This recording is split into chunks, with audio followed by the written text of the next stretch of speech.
Hi everyone, today is 12th November 2024 and we will be starting a brand new travel series today. So it's almost 6 a.m. in the morning and we have started from our home in Kolkata towards the airport. From the video title, you might have already guessed where we are heading to, but in a bit I will let you know why I am going to this destination once again.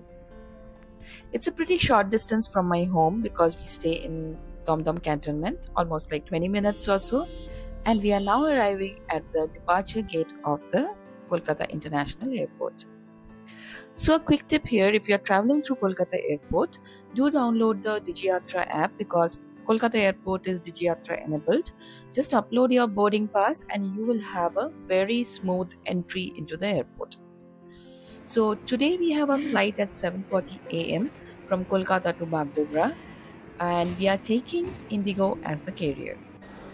We have completed our security check and now we will just go to our boarding gates. But before that we have a lot of time on our hands, so we are just roaming around. And pretty early in the morning, still we have so much of crowd around, so yeah, it's pretty busy at this time of the day as well.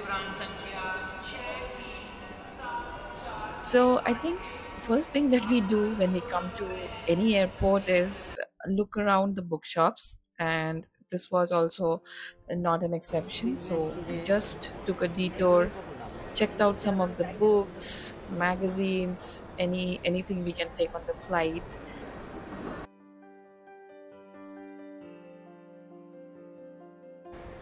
So now we are heading towards our next stop, which is the Bishwabangla outlet. Now this outlet is typically well known for having all very traditional Bengali items, gift items, which you can get for yourself or if you want to gift to someone. So we just thought of checking out if there is anything interesting which we can purchase for some of our hosts in the country to which we are traveling now.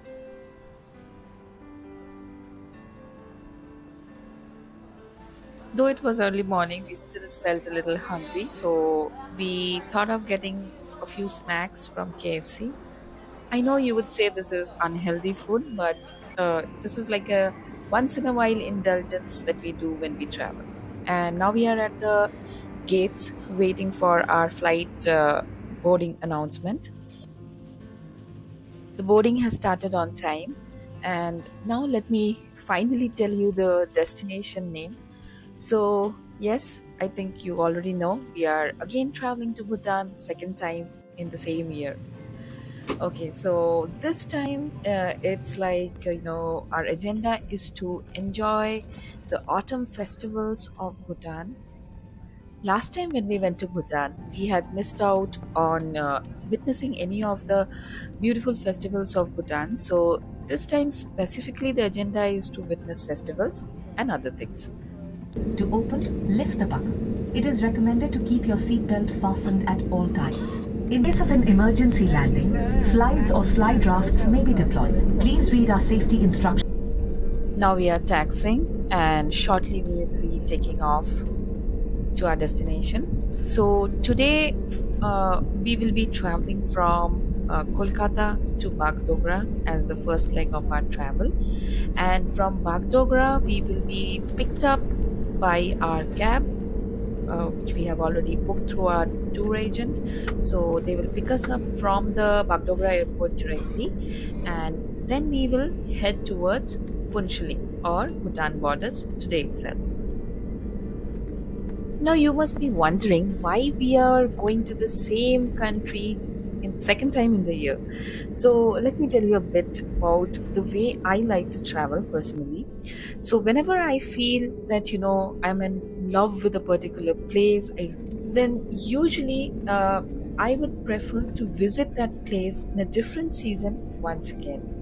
And the second time when we go, we know a lot more about their culture, the way the people are, and what kind of things can really interest us. So the second time we travel more as an insider than a tourist.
We have now reached Bagdogra and we have been picked up by our driver who is assigned from the tour company with whom we are doing this trip.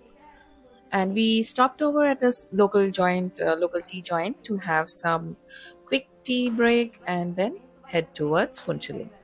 In case you want to check out the videos from the first trip, please head over to my playlist in my channel and just take a look at the Bhutan Land of Thunder Dragon playlist to see all the videos. And if you like my channel, do hit like button and subscribe. You can plan your Bhutan trip personally, or you can go for a authorized tour operator like we did.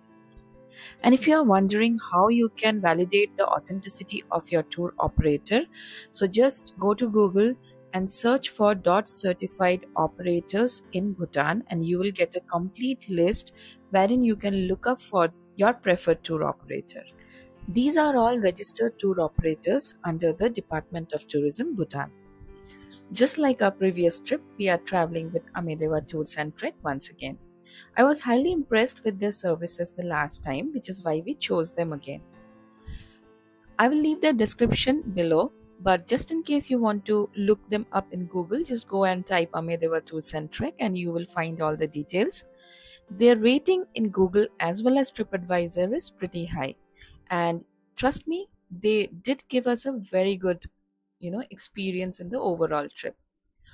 Also, one more thing I wanted to highlight, the way payment is done for these tour operators is usually that they will ask you to send the entire trip money in parts to their Indian account number and they will do a internal transfer to their Bhutanese account.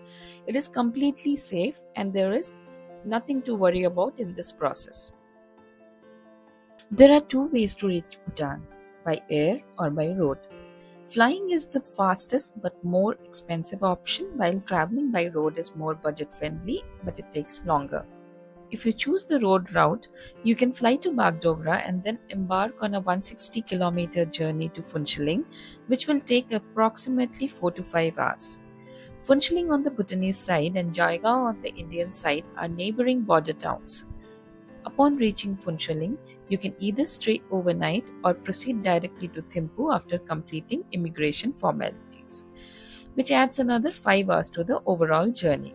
So in total, traveling by road from Bagdogra to Thimphu takes about 8 to 9 hours, making it quite a long trip. So to break the journey, we decided to stop over at Phuentsholing for tonight. Now Amedewa provides Bagdogra to Bagdogra pickup, so we had a car from Bagdogra to Phuentsholing, and at the border town we will be having a change of car which will continue with us for the rest of the trip. The drive from Bagdogra to Jaigaon entry point is pretty smooth. In Bhutan, a guide is mandatory while traveling across the country. Our guide Phuensho, who was our guide in the earlier trip also, will be meeting us at the Jaigaon border. And once we cross into Bhutan, we will continue in a Bhutan registered vehicle. While bringing your own car is an option, it requires an additional fee of Rs 4,000 per day. I highly recommend hiring a local Bhutanese tour guide over a third-party service as they have a better understanding of the terrain and culture.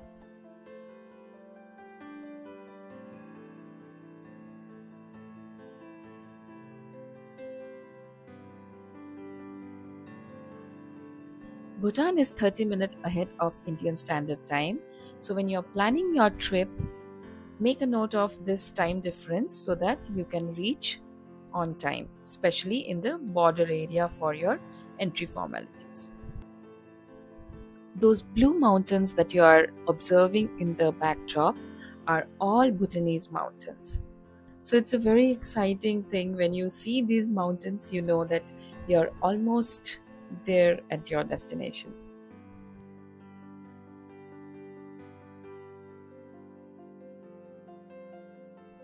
Phuensho and Sangye both came to pick us up at the Jaigaon border, and you might have seen both our driver and our guide in the last series. If you have not yet watched those series, please go and check it out in the playlist of my channel. So we left our luggage in the car So the car would just cross the border and hand over our luggage to Sange, who will then bring the car after we finish our immigration formalities. Here, Funsho is leading us to the immigration entry point, and the process is very smooth. It will hardly take 20-30 minutes because we already have an e-permit soft copy with us. We just need to show our documents and the e-permit, and we will be done.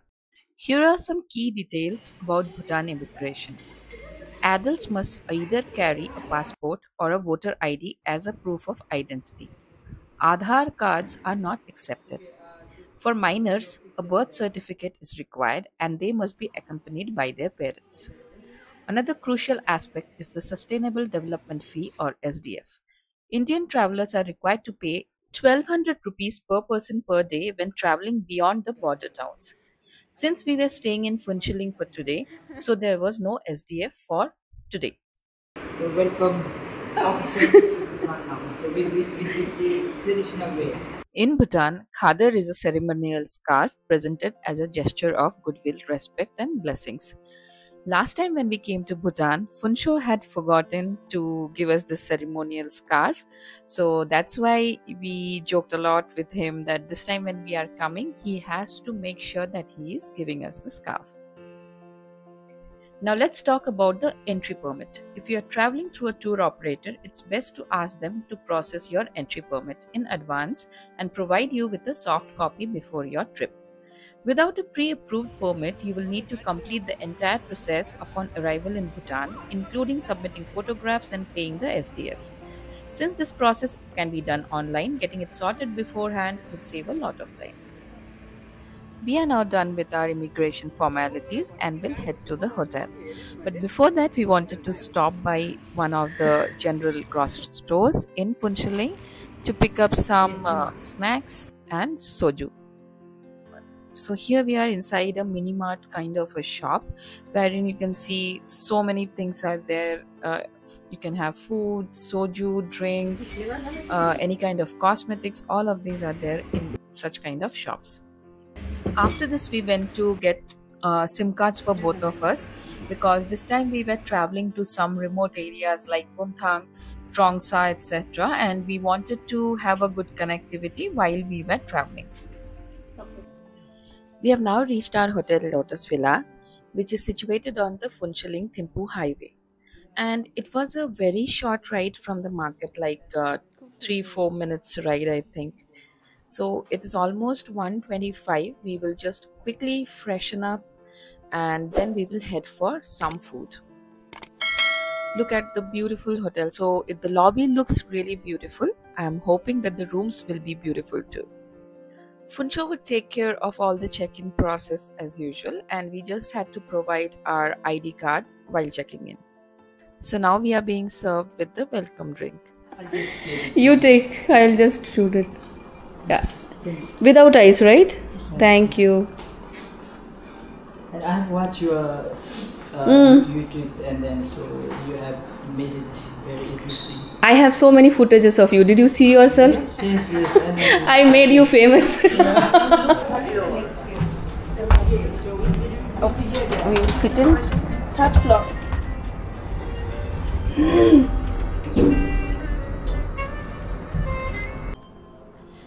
We have now reached our room. So 307, and let me show you around quickly. Just look at how humongous this room is.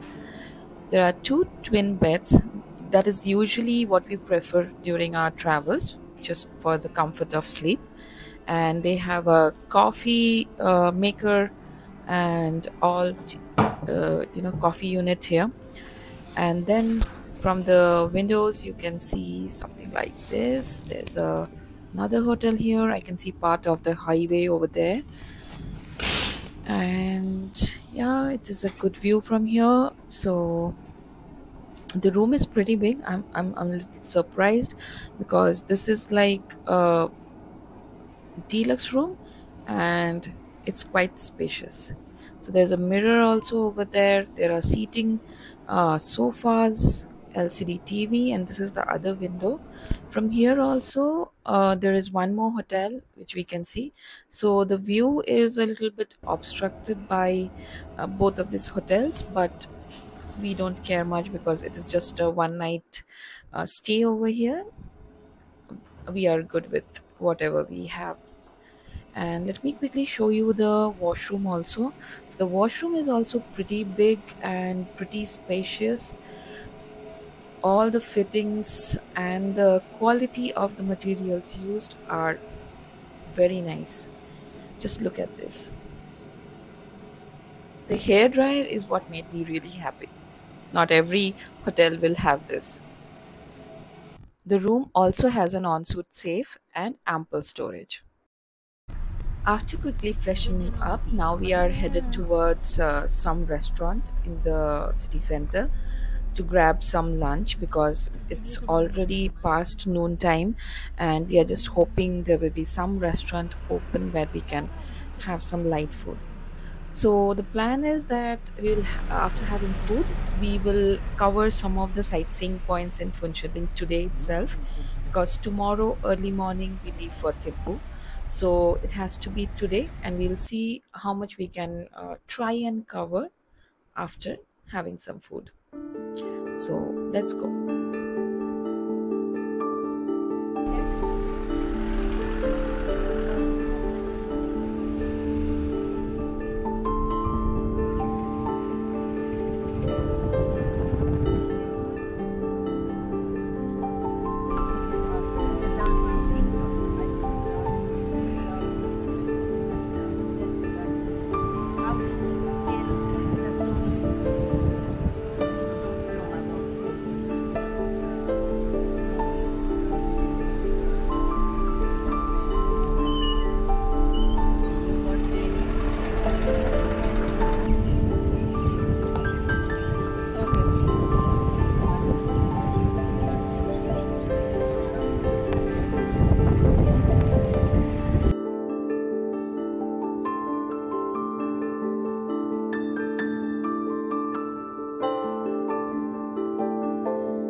So when did you start from Thimphu?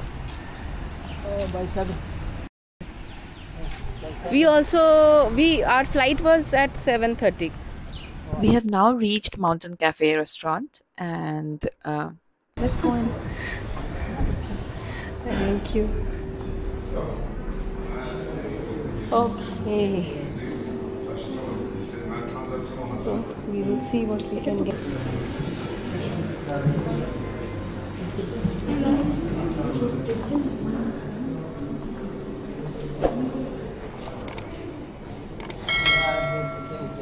Some meeting is going on. Okay, got it. Right, we'll sit there or something. Outside there was some meeting going on. There was a group of Buddhist lamas who were sitting there, so we were asked to sit inside. The cafe type menu was very exhaustive here, but we wanted some wholesome food because we were too hungry. We had not had lunch yet, so we wanted something filling, and that's why we ordered some fried rice and chicken.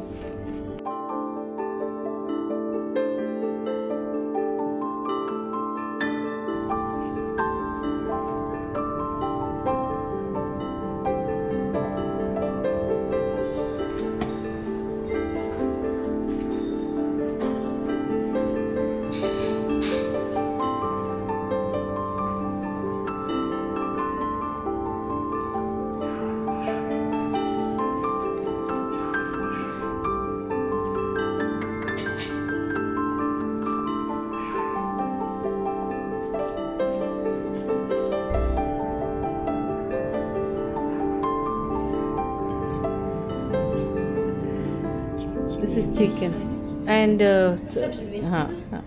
That's chicken chili, and we have some veg fried rice over here.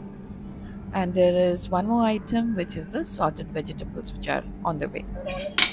I had heard a lot of hype about Mountain Cafe food, and that's why we decided to try out. But this particular, meal that we had did not really hit the spots. It was below average. Maybe the cafe food is good, but this was not that great. and the pocket burn came to around 798 INR or Nu, which was pretty steep, but the food quality was not that great. If it was not lunchtime, we would have had coffee. Evening time, probably when we go back, then we can have some coffee. This time the weather of Phuentsholing is better than the last time. It was very humid when we came last time during June. June. Yeah, June used to be quite warm. Warm, yeah. This time it is good. Yeah. It's now late autumn, starting of the winter. Correct. So now let me talk a little about the plan for today. Now if I'm zooming in, you can see this is where Phuentsholing is. So this is the map of Phuentsholing, and this is where we are put up.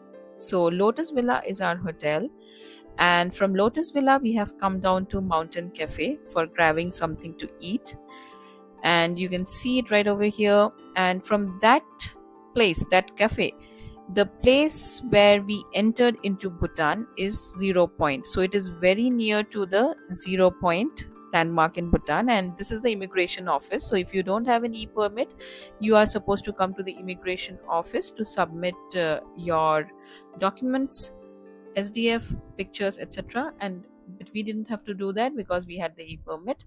Now we will trace back our route in the same Phuentsholing Thimphu highway, and we will take the highway towards Karbandi Monastery. That is our next destination, or the first sightseeing point. So after being in the city for a while, we will then get into a place like filled with mountains, trees, nice vegetation, and then we will finally reach the Karbandi Monastery. So that is the point. And if you can see, if I zoom in, you can see some white specks over there. So those are the iconic stupas of the Karbandi Monastery. So that is the initial plan. After we finish our sightseeing over here, if we have any time left, we will again come back to the city center and try to explore a few things in the city center.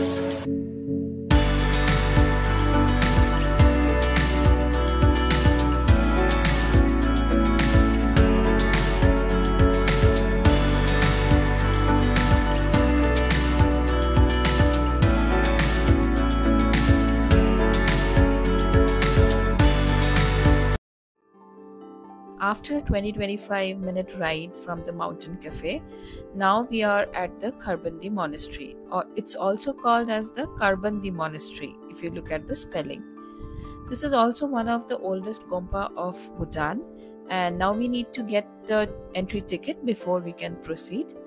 The entry timing is 9 AM to 6 PM. So right now it is 3:45 PM. And we have enough time to go around the place.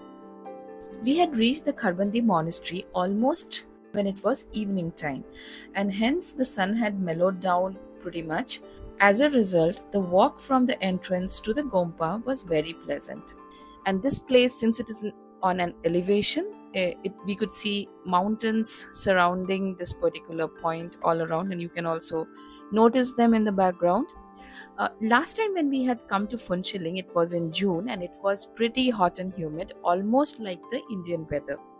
So if you are planning to stay in Phuentsholing for a night before you travel to Bhutan, I would recommend autumn or winter is the perfect time to explore Phuentsholing. This way we have to walk from here. I think it is here.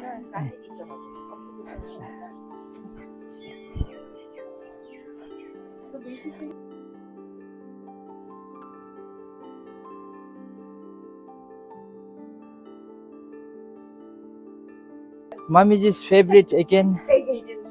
So Mommy's need help? No. We have some bond with the stairs actually, I think. So if you want to have a view of the Jaigong, that's the Jaigong, so the border.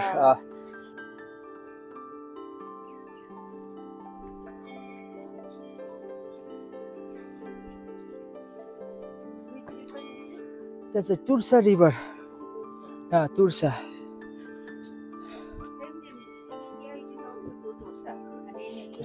Yeah.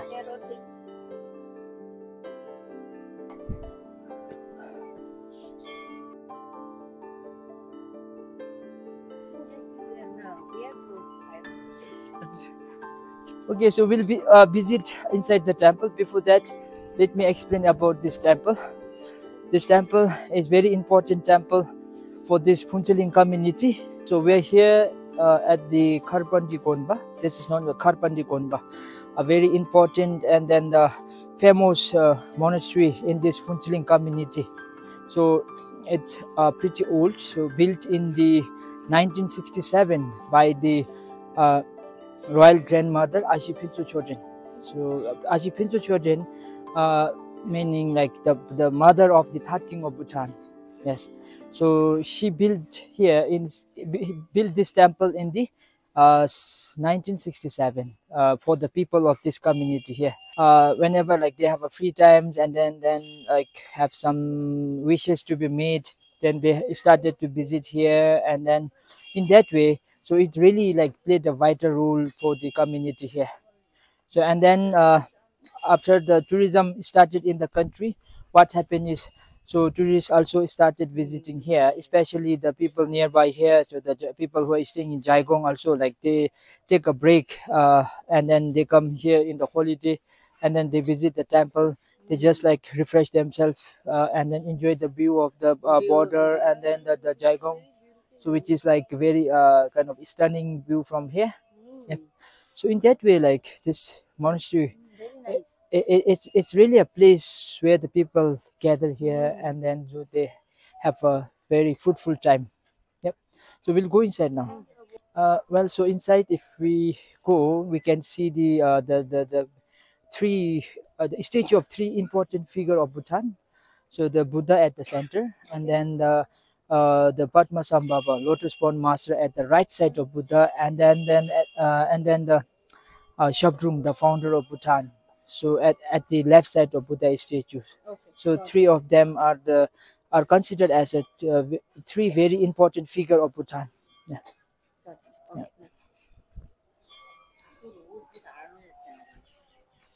Okay, we'll go inside then.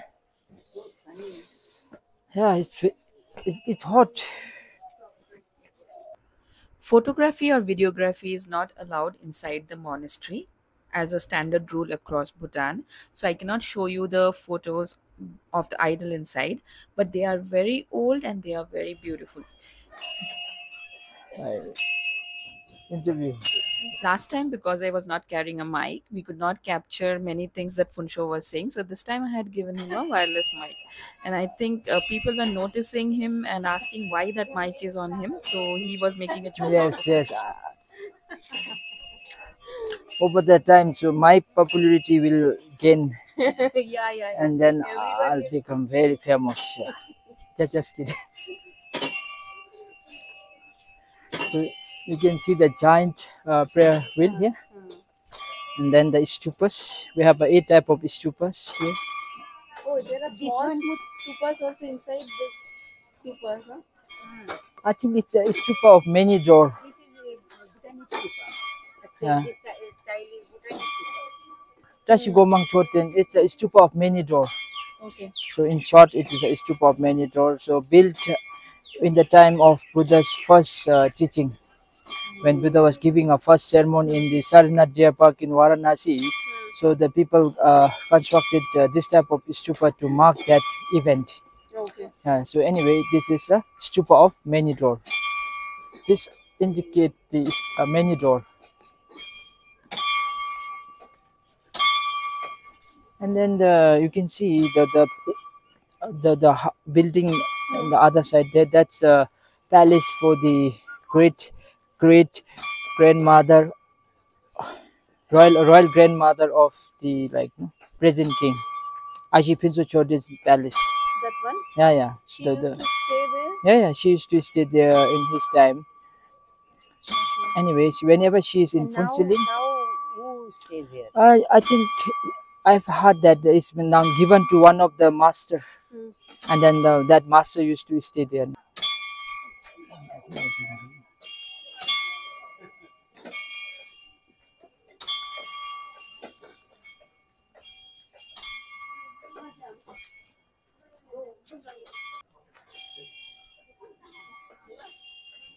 So this is Joygaon that we can see over there? Yeah, yeah, yeah. That's Jaigong.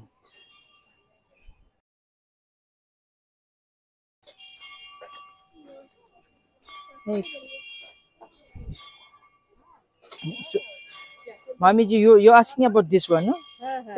It's a stone they're like keeping here as a counting. Whenever they make a road like circumambulate this one, they keep like when they complete one circumambulation, they keep one stone there. It's a counting here, and then 6, 7, 8, 6, 7, 8 stupa, 3 stupa up there.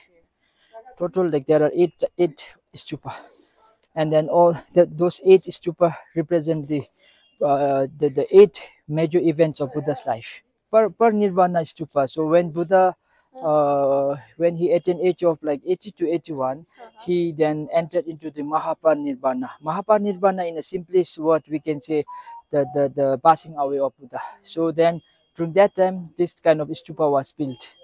So it's a Mahaparinirbana or the Nirvana stupa. Okay, that is why it is different from the other. Yeah, and then this one is Indum. Indum means I think it's a reconciliation stupa. Reconciliation means in the time of debates, Buddha won over the people who are against him, and then so this stupa was built during that time. Yeah, in Indum Choten. And this is Janchup Choten, enlightenment stupa. Enlightenment stupa was built when Buddha got enlightenment. Yes. So this stupa was built to mark that event when Buddha got enlightenment. So when Buddha was born in the earth, so that was built. And this is the victory stupa. Victory meaning when Buddha got the victory over the demonic power. Yes, and then this was built to mark that event. So anyway, those 8 type of stupa represent the 8 major events of Buddha's life. Yeah. You can see the border down there. See that's a wall built there. I am still trying to figure out where is that wall. Okay, straight down, just close by. This, between the trees that you can see, is Yeah, that the wall? yeah, that's the wall. It stretches from there and then goes from the. We can't see it because of the those trees. Yes. So this whole part is Jaigong.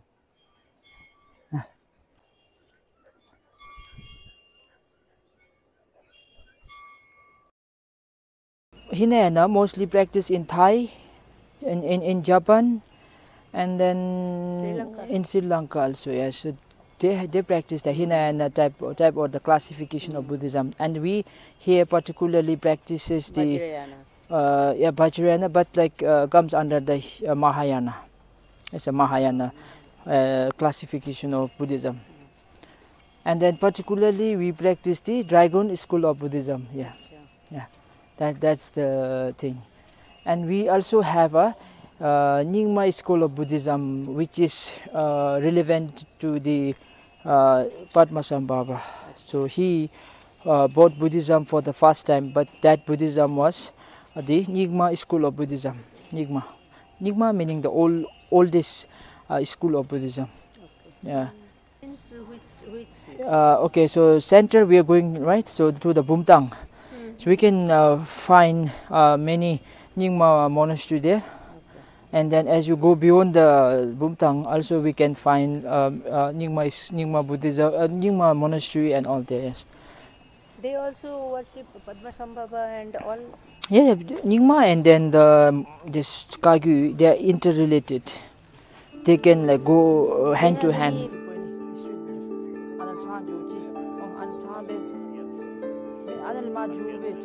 Like this place, right? Okay, then we'll go to the town and then maybe visit that monastery. That we will visit. Yeah. So Zangto Pelri Monastery. Okay.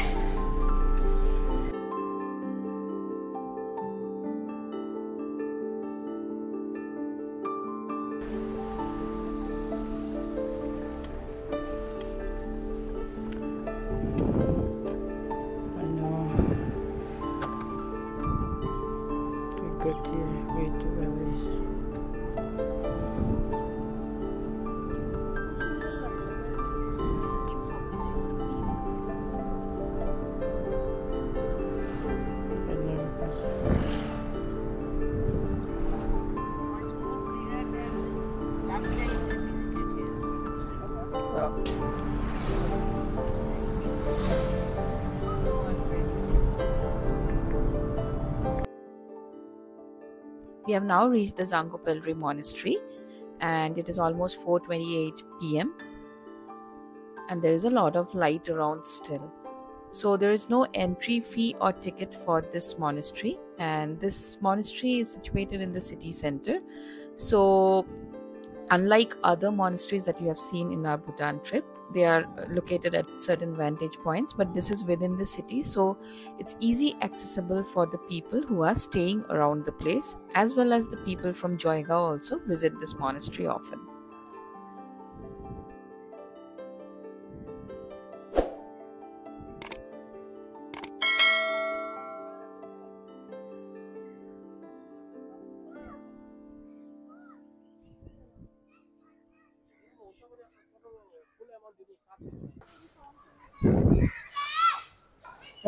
It's known as a Zangto Pelri monastery. Zangto Pelri meaning the paradise of Lotus Born Master, like kind of like no Queen Mother, known as like Ajikezang. So she supported to come up with this monastery here, and then it was built here in 2009, and then it is dedicated to the Padmasambhava Lotus Born Master, because Zangto Pelri actually meaning the palace for the Lotus Born Master.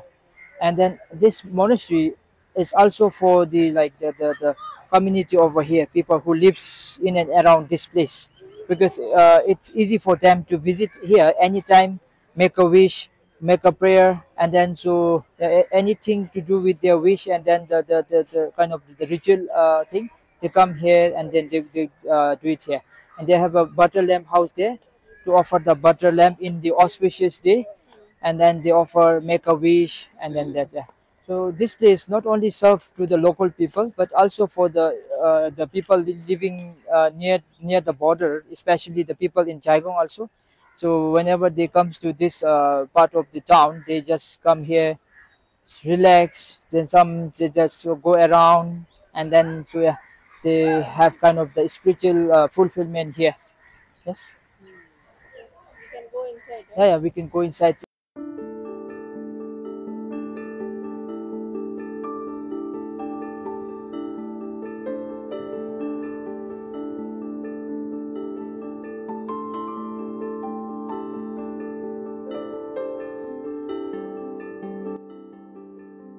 We now came out of the monastery, and the original plan was to go around a few more places, but by the time we finished our sightseeing around the monastery, we were so tired that we wanted to call it a day. But since we were moving out of Phuentsholing the next morning, so we thought just we will take a quick walk and see how the city feels at the evening, what kind of vibe, what kind of shops are around. So we just decided to take a quick walk around the monastery.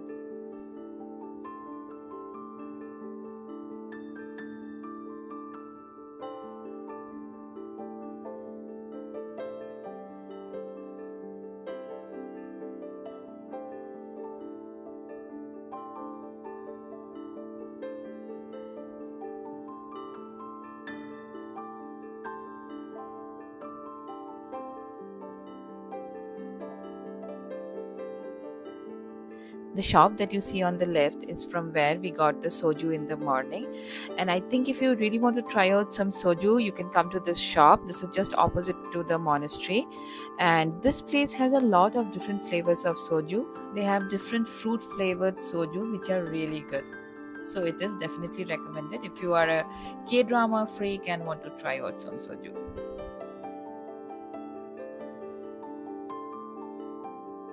We are finally back at our hotel, and Phuentsho and Sangye are also staying in the same hotel, so it is good they don't have to find any other accommodation. Now we'll head to our room and take some rest before dinner. It's 7:30 p.m. and we have come down for dinner. As you can see, there are no other tourists right now. We are the only two people. Dinner had a strictly Indian menu. As you can see, rajma, then we had corn masala, kurkure bhindi, some roti, rice, fish curry, salad. So it was purely a desi menu that we had. Not sure if it was same for all the guests in the hotel, but for Indians, they arranged typical Indian food. The food was good, but we were so tired that we just wanted to have something to fill ourselves and head to the room and crash. I usually make it a point to add the dinner in our package along with the breakfast, because at night after a long day of sightseeing you really don't feel like stepping out in search of good food. After dinner we came out to have a walk in front of the hotel. There is a swimming pool also in case you are interested in it. Tomorrow is going to be a pretty long day again, as we are going to travel from Phuntsholing to Thimphu, and on the way we will stop by a few sightseeing points. Not the regular points because last time we had visited them, but some new points. So stay tuned.